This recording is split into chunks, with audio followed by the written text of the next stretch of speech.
অবশেষে বাংলাদেশের অন্তর্বর্তীকালীন সরকারের প্রধান উপদেষ্টা ডক্টর ইউনূসকে নিয়ে ভারত যে আশঙ্কা করেছিল সেটি সত্য প্রমাণিত হচ্ছে। দিল্লির আশঙ্কা ছিল ডক্টর ইউনূস তিস্তা প্রকল্পের কাজ চীনকে দিয়ে দেবেন। এ কারণেই এই প্রকল্পকে থামাতে নানা ষড়যন্ত্রের আশ্রয় নেয় দেশটি। কিন্তু সর্বশেষে ব্যর্থ নরেন্দ্র মোদীর বিজেপি সরকার। ডক্টর ইউনূস ভারতের বুকে শেষ পেরেকটি মারলেন। ফেব্রুয়ারিতে নির্বাচন হলে আর মাত্র 5 মাস সময় আছে সরকারের হাতে।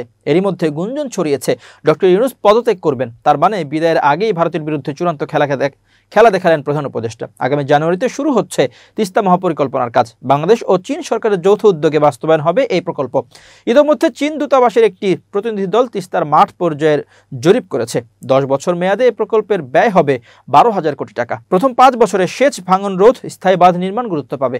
ইআরডি থেকে তিস্তা মহাপরিকল্পনার খসড়া চীন সরকারের কাছে পাঠানো হয়েছে। সংশ্লিষ্টরা মনে করছেন জানুয়ারির প্রথম সপ্তাহে এর কাজ শুরু হবে।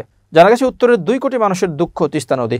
এই তিস্তাকে ঘিরেই এই অঞ্চলে লাখো মানুষের জীবন ও জীবিকা নির্বাহ হয়। কৃষি থেকে শুরু করে জেলে সবাই এই নদীর উপর নির্ভরশীল। কিন্তু বছরের পর বছর এই নদীর ভাঙনে সর্বশান্ত হচ্ছে হাজারো মানুষ। তারা বাস্তুহারা হয়ে মানবেতর জীবনযাপন করছেন।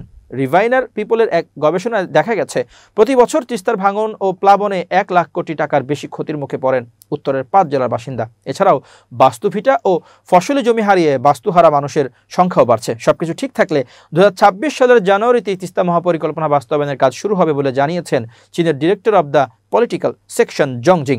তার নেতৃত্বে সম্প্রতি চীনের প্রতিনিধি দল মতবিনিময় করেছে বিএনপি, জামাত, এনসিপি, তিস্তা বাঁচাও, নদী বাঁচাও সংগ্রাম পরিষদ ও তিস্তা নদী রক্ষা আন্দোলন সহ নদী পারের মানুষের সঙ্গে। সংশ্লিষ্টদের মতে 2024 সাল থেকে শুষ্ক মৌসুমে সম্পূর্ণ অন্যায়ভাবে প্রতিবেশী রাষ্ট্র ভারত তিস্তার সব পানি প্রত্যাহার করে নিচ্ছে। আর বর্ষাকালে তিস্তায় প্রবাহিত হয় 3 থেকে 4 লাখ ঘনফুট পানি। সব কপাট খুলে দেওয়া হয়, দ্রুত বেগে নেমে আসে তিস্তার পানিতে উত্তরের 5 জেলা নীলফামারী, রংপুর, লালমনিরহাট, কুড়িগ্রাম ও গাইবান্ধার বিস্তীর্ণ এলাকা তলিয়ে যায়। ভাঙনের পাশাপাশি ব্যাপক ফসলি জমি ক্ষতির মুখে পড়ে। তিস্তা বাঁচাও, নদী বাঁচাও সংগ্রাম পরিষদের সভাপতি নজরুল ইসলাম হক্কানির মতে 10 বছরে বেশি সময় ধরে আমরা তিস্তা মহাপরিকল্পনা বাস্তবায়নের দাবিতে অববাহিকার মানুষকে সঙ্গে নিয়ে আন্দোলন চালিয়ে আসছি।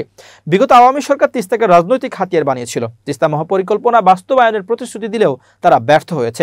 বর্তমান অন্তর্বর্তীকালীন সরকার তিস্তা মহাপরিকল্পনা বাস্তবায়নের যে উদ্যোগ গ্রহণ করেছে তাতে তিস্তা পারের মানুষের চাওয়া পাওয়ার প্রতিফলন ঘটেছে।